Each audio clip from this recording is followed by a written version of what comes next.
Good morrow, nerds. It is I. Now, this is going to be a slightly different sort of video. What's happened here is I've just finished a massive long D&D campaign, and this will be kind of a recap and reflection on how that went, what I did well and what I could do better. I don't actually have a script for this, or indeed any slides laid out just yet, although there should be some that you guys are now looking at. And so yeah, let's dive right in. If you want to know what it's like to run a 40-session D&D campaign that should not have gone at all the way that it did, then sit down, buckle up, and prepare for a pretty wild story. But before we get into that, if you guys could please do me the favor of hitting that subscribe button and the bell for notifications, it really does help grow the channel. Now, a bit of context for this whole campaign. I had been out of a Cyberpunk campaign for about 2 months and basically spinning my wheels. And I recently joined a Discord server which was actually all about the Myers-Briggs of all things. But there was some talk of D&D in there, and I offered up my services. I had pretty much moved away from GMing D&D 2 years before, and moved away from playing D&D 1 year before, and wasn't really keen to move back. In fact, I was kind of hoping to be playing a fantasy RPG system called Torchbearer. But people wanted D&D, and I didn't really communicate clearly at all that I wanted to play something other than D&D, and so D&D is what I ended up running. Now, not that I had much of a plan for what I was doing, but there was some method to it. I actually made my first ever fantasy setting, homebrew one at least. I did a map for it, which should be up on screen right about now. I did some world building of the main region, which is that peninsula you can see. The rest of the world I basically just left extremely vague. Added in a bit of cultures, a bit of fun details here and there, tiny bit of backstory. And what I was planning to do was to run a campaign that was going to be kind of short serial adventures, all centered in this kind of one region, with kind of a bit of backplot going on with the kingdom falling to pieces. But it was already clear from the start that things weren't going to be going to plan. The session 0 was actually a bit of a chaotic mess, a bit disorganized. And then there was session 1. The thing with session 1 is that they show up to their first adventure, which is rescue some dwarves from a mine that they, dug into, or perhaps more accurately from the undead in that mine. And the first encounter they came across was a spectre. Now, for those of you not familiar with how spectres work in 5th edition D&D, they have an attack where they kind of touch you with their evil undead presence, and it drains you of life. And so you take some necrotic damage, and then you make a saving throw to avoid having your HP reduced permanently. Now, that was mostly what happened, except for the saving throw. I forgot that. So they were just getting hit, and automatically having their HP reduced, and if the HP maximum gets reduced to 0, you die instantly. You can guess how that ended. And so it came to be that by the end of the first session, I had already had a TPK, and no idea what the hell I was doing. And so what I did was I said, okay, what we'll do now, we'll get some new characters in. In fact, we actually got a new player in. And then I said, okay, what will happen if that adventure fails? What happens if the dwarves aren't rescued and if the undead keep going about their business? And so that was where, quite thankfully, I'd put a little future adventure Easter egg in the back of that mine, which was the grave marker for a guy called Anaxarta. Now, I did not have too much on him. He was some ancient ruler from long, long ago who had been disturbed by the dwarves mining. Or at least was going to be. I think I actually had decided that he was not yet disturbed, but if they kept going that they would have. I mean, he was perfectly poised to become useful, and so that's what happened. The next session, new characters, new adventure. They are being attacked by undead in a small village, probably 3 or 4 days west of where the first adventure took place. And the whole thing went from a kind of serialized campaign of many short missions to one massive campaign of a single bad evil guy going around and the PCs have to stop him, which is not what I was aiming for, but is what happened. And so it was. We had a few people join in, a few people drop, and the campaign settled into a rhythm. This was actually not so bad. As much as I really don't like D&D, especially as a GM, I find that particularly GMing and the NPC stat blocks tend to be fiddly, the combat is boring, and there's just not really, apart from combat and magic, D&D doesn't really have any rules for anything interesting, at least in my opinion. And so that was most certainly a challenge. But you know what? It lit a fire under me, and so I had to get to work actually, upping my game, upping my GMing skills. So I set about a systematic campaign of improving my combats. To start out, I began by doing things like mixing up weapon types. So this being an undead heavy campaign, I had a lot of skeletons. And I would, generally give skeletons a mix of bows, great axes, and spears, as opposed to the short sword and short bow that skeletons come with in the base stat block. I then, as the party leveled up a bit, we'll talk about leveling later, that was a whole fiasco unto itself, I began doing a mix of kind of tough leader NPCs along with a bit more chaff, which meant that I could overall reduce the number of NPCs needed for a balanced encounter, which I believe is actually something that I mentioned in the 9 combat tips video. You can go check that out. But then I took things a step further, and I started trying to build what I kind of mentally termed combat arenas, which was using kind of terrain and battlefield layout to make combats more interesting. I will get to that probably further down in the video. What I'll do now is just clarify a few details of the story. So Anaxarta has been disturbed and resurrected, and his undead are now rampaging all over the place. But nobody knows that. BC just knew that they had been attacked by a whole lot of undead, and the next day the village that they were in was visited by some bandits who recruited them to find the source of that undead. And so began a long trek through the wilderness to find that spot, and the long string of random encounters. Random encounters played a big role in this campaign, probably a bigger role than they maybe should have. But I made some day and night encounter tables, and these weren't just combat. There were also weather environmental encounters, you might say. Things like forest fires, and freezing rains, and windstorms. Oh, and flooding. Don't forget the flooding. My players will not be forgetting the flooding. I think I've summarily traumatized them with that. And they continue their trek along, and they do eventually find, at the very least, a village near the source of the undead, a lieutenant of Anaxarta, who they rather quickly dispatch. It's at this point they actually pick up. One of the encounters that I had was a bunch of cultists who heard about this undead awakening and thought it was a sign of their god reawakening, and moseyed on down. And they took one of those cultists as a prisoner. Her name was Esmeralda, although one of the players, he knows who he is, kept referring to that one as Patricia, for reasons known only to himself. With Anaxarta's lieutenant defeated and Esmeralda taken into their custody as a prisoner of sorts, they began heading back towards the nearest large town. And this is where things got interesting, at least from my end. Because I mentioned those bandits earlier that they were contracted by. There are some details with that. Those bandits were not just bandits, they were also revolutionaries trying to overthrow the king. And what that meant is that in addition to dealing with the undead muscling in on their territory, they also wanted to do anything they could to make the king and any local agents of the king look incompetent. And that meant that they wanted to stop anyone from visiting the large town and warning of what was coming. This also involved the murder of quite a few civilians, shall we say. I am going to be honest, I didn't know how the PCs would find out, or indeed if they would find out. There were a few ways. One was they could encounter the bandits on the road. They could head back to one of their liaisons and learn it from them. They could have made it to town and realized that nobody knew anything, and then headed back out into the wilderness and put 2 and 2 together. But they did actually encounter the bandits on the road and killed quite a few of them. So yeah, they realized that they had in fact been working for the bad guys, which was rather a shock for them. Getting back into town, there's a few kind of things that go on here. There's a massive feast that was thrown that I had a lot of fun putting together, the stuff for that. You can see a screenshot of how I set that up in the virtual tabletop on screen right now. There are also a few kind of funny incidents. One PC trying to sell some short swords in the market and being screwed over by every single merchant vendor. And the most famous incident from that, the homeless person paralyzation. What happens here? One of the players decides that he wants to go look for someone to have a bit of fun with. Makes a roll, and gets a natural 1. Instead of finding what he was looking for, of some big hunky guy to get it on with, he found the Shrine of the Pure Virgin. Not only that, but he found a random encounter with a vagrant, who began asking him for money, as vagrants are wont to do. Now, he chose to react very rationally and very calmly by casting Hold Person and paralyzing them, which I don't think he's ever going to live down, I'm going to be honest. With that on the way, they picked up 2 companion NPCs. These were agents of the local lord, one of whom was actually a cultist who had every chance of betraying the party if he lived long enough, and they headed back out. And so began an even longer string of random encounters. Now, we need to spare a bit of a moment for these 2 companion NPCs. One of them was a cultist, who they actually knew about that from their cultist prisoner, and the other was a woman. Now that is significant because some of the players seem to have taken a bit of issue with the revealingness of the clothing of the icon that I used, which would then become a running meme, as rather than, backing down, apologizing, changing the token, or even just brushing it off, I chose to double down.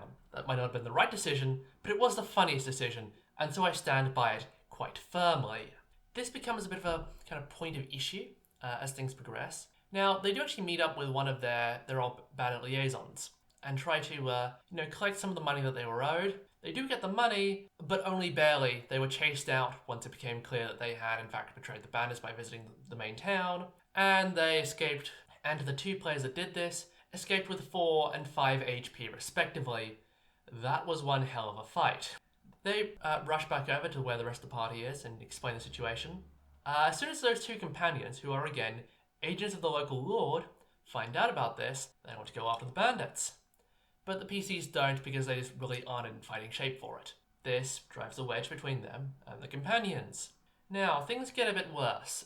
Overnight, during one of the kind of many night watches, one of the PCs gets into an argument with the female companion about her choice of clothing. Both the player and the character seem to take issue with it. This resulted in a duel. Again, things were even worse between them. Then, things ratcheted up to another level the next night. I roll up a random encounter, and guess what it is? It's bandits.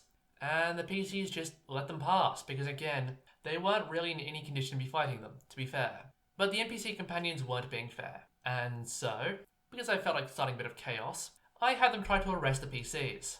This went badly for the companions. The coldest one dies, and the female one was actually arrested herself, and she was tied up on the ground. And so yeah, now they had been summarily whittled down in strength. They would plow on a bit further. They made it back to that village from before, where they had defeated the under lieutenant, realised that it had been booby-trapped to high heaven, accidentally set it on fire, and fled before they burned themselves to death. There was in fact a well at the town they could have used, but they won't be able to get water out of it fast enough. And then finally they stumbled their way to the mining camp, and by extension to the tomb of Anaxarta.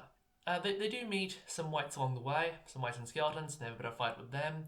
And then comes probably my best combat encounter that I have ever done. This was an example of, what I would call a combat arena. The map for that is again up on screen. And so, as you can see, we have, around the whole thing, a massive ditch. This is great. Ditches are massively underrated as ways to control movement, and also because it just kind of makes sense as far as, what someone with medieval levels of technology could use. And yeah, a lot of characters from both sides ended up falling in.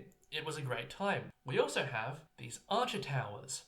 And you can guess what those are great for. This is probably the only time as a GM that I've had, especially in melee-heavy combat systems like that of D&D, it is probably the only time that I've had a clear shot at the backline support characters, and I even got one of them to 0. It's kind of an achievement for me.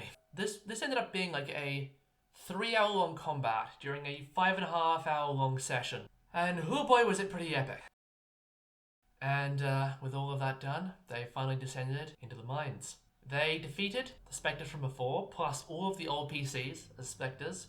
They had a fight with a black pudding, where one of the characters just realised that he only had a slashing weapon, which doesn't really work against him, in fact only makes things worse, and he just gave up and walked off halfway through the fight. One of the only times that I've seen that happen in my entire RPG career. And then they made it into the tomb. They make their way through, stumble into a few traps, and finally they meet and do battle with Anaxarta. They defeat him, his lieutenants. They help his wife torture his concubines. Yeah, that was a whole side plot I had. It was kind of dark but kind of amusing. And with that, we came finally to the end of the campaign. It took us a total of 39 sessions, not including session 0. We started out with 3 players, went up to 4, down to 3, up to 4, up to 5, and then a few weeks before the campaign ended, we went back down to 4, which was obviously unfortunate. And so yeah, that was how it all shook out. The party started at level 1 and ended at level 6. That may sound insane to anyone who knows anything about D&D leveling, because it is. I used very loose kind of milestone leveling, and that was a bit of a problem. We'll get more into that later, but it took way slower than I thought it would. Now, in terms of what I think went well, I became way better at GMing combat during this campaign. Way, way better, because I had to. A game like Cyberpunk, with a very enjoyable combat system, is easy to DM for in combat. A game like D&D is not. And so I am kind of grateful for the challenge that put me through. The next thing that went well was world building and enemy design, shall we say. This was my first crack at a fantasy world. I kept myself to a single geographic region because I wanted to minimize the amount of work I was doing. And then within that, I kept things fairly narrow. I was using only a tiny proportion of the map in the end, way less than I intended to. And honestly, that worked out. I kind of based things heavily off like 9th, 10th century Anglo-Saxon England, at least for the humans. The dwarves I based off of obsessive compulsive disorder, and the elves I based off of transcendental nihilism. That was the basis of my world building. It was more than sufficient. In terms of the kind of the enemies, the undead, you had Anaxarta, who was very much in the shadows throughout the entire campaign, but he also had his lieutenants, and I had a lot of fun with that. I gave each of them unique personalities, but also unique relationships. They were very obviously all trying to screw each other over throughout the campaign, and that gave a bit of flair and uniqueness to the whole thing. And then there was the matter of his wife. Anaxarta's wife was very much smitten and in love with him in life, but he was a conquering warlord and had the appetites that one might expect, and thus he was, rather serially unfaithful. She forgave him in life, over and over and over, but death rather embittered her, especially the fact that 9 of his favourite concubines were buried with him in the tomb. And so even though she had a front seat view to the boss fight with Anaxarta, she did not join in, and she made a note that if they fought him first, she would not defend him. But if they fought her first, then he actually would have defended her. Because he still kind of loved her. At least he told himself he did. It's complicated. So they defeated him first. They came to her and she said, listen, I don't really want to fight you guys. Could you just kill the guards protecting his concubines? And then just let me torture them for all eternity? And they actually said yes. She didn't give them any reward at all. They just agreed to do it. No haggling. Actually, no, there was a brief questioning of whether helping undead was fine by the cleric. But that was it. It turned out to be adding some personality to those NPCs was a massive win. The last thing that probably went well, that probably feed into the what went wrongs, was re-improvising the campaign after that initial setback. Having a Section 1 TPK is never fun, either as a GM or as a player, and so that required some serious retooling. And I'd like to think that I did pretty well. I took a relatively nebulous plan of a serialized campaign and reworked it in the space of about 2 weeks. And from there just built and built and built. But things certainly weren't perfect. The only reason that I had to retool this was because of a mistake that I made reading a stat block, which completely derailed my already derailed intentions. I didn't want to be running D&D, I wanted to run something else, anything else. But that was all on me. And so that was something not as planned. In terms of the campaign itself, once it actually took on its final form, it ended up being quite linear. This didn't really affect too many things, but there was one moment when they set the village that they were in on fire that I mentioned earlier. That slightly derailed things, as I then had to figure out how they could find the tomb, because they should really have been able to do that via the village, but obviously that didn't happen. The next thing that probably went wrong was leveling up. Whenever the party completed what I considered to be a significant milestone, I leveled them up.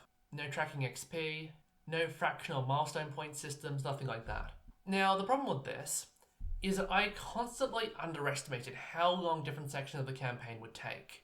And part of that comes down to, we ended up having a lot of random encounters that took a long time. We would have whole sessions of just doing 1 or 2 random encounters, and that just ended up being way too much. But and so, I'd think, okay, it's, 1 or 2 sessions until the next level up. And then 3 or 4 sessions would go by, and they would still be 1 or 2 sessions away, and then another 2 sessions would go by, and then one of the players would hassle me about leveling up, and because I don't like being hassled about anything ever, I would dig my heels in, and so I would stick stubbornly by my initial plan. And so we ended up with very slow leveling. 5 level ups in 39 sessions works out to 1 every 8 sessions, which is really about half the speed that you should be aiming for. Half a third, something like that. So that was a mistake on my part that I will own up to. The final point to touch on were those random encounters. There were simply too many.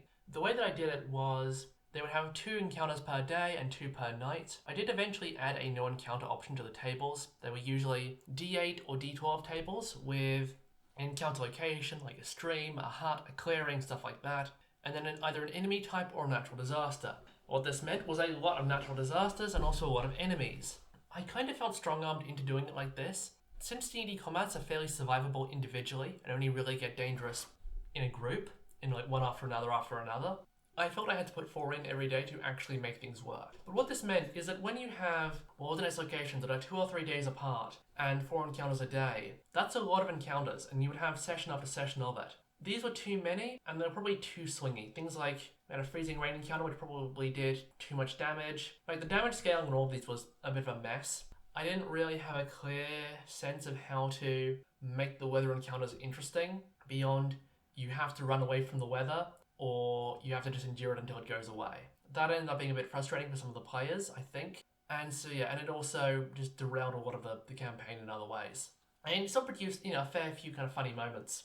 There were a group of boars that they came across, giant boars, and they managed to keep the boars from attacking them with some successful animal handling, but they failed to keep the party's mule from flipping out at the boars. And so, fight ensued, and the cleric got put to 0 and nearly died because he was crit hit by a trampling boar. That player still has not forgiven me, and given a few other incidents that he ran into throughout this campaign, if he ever becomes a GM, I am expecting a lot of revenge coming my way. Now, looking to the future, well, actually the future is coming up very soon. I'm recording this on Friday the 23rd of June, and tomorrow will be Saturday the 24th of June. And with that will come Session 0 for the next campaign, which will be Cyberpunk Red. I've played the system before, but none of my players have, so I'll be teaching them all of those fun things. And so I wanted to reflect on what I think my goals for the next campaign will be. Goal number 1, I actually want to get back into running more of a serialized shorter mission type of job, which that'll actually work out fine with this campaign. It's going to be set in a reclaimer town, and there'll be kind of lots of small jobs that they're doing here and there to help build that town up from nothing. Next thing I want to do is work on a bit more kind of collaborative GMing, collaborative world building. I want to try out that a bit. My players will see how that goes tomorrow when they actually build out the town. It doesn't even have a name yet, it's just in my notes, it's just the town. And the final thing is I want to stop using I am the GM as a crutch. I have some very argumentative players, sometimes serious, sometimes they're literally just winding me up. But I'm the GM Giga Chad has become something of a crutch for me in terms of trying to enforce the law. And so I'm setting myself the challenge of I am not allowed to say I am the GM or any equivalent sequence of words for the entire campaign. I am still going to be just as strict, just as rules observant, but without using I am the GM, kneel before me peasant as my justification. That will be tough, but it will be worth it, I think. That's what's coming up. I have already had 2 of my players excitedly going through all of the books and the supplements, plotting out their characters and all the zany things I'll get up to. And so yeah, I'm looking forward to it, and looking forward to saying goodbye to D&D, hopefully for the last time, actually for real this time.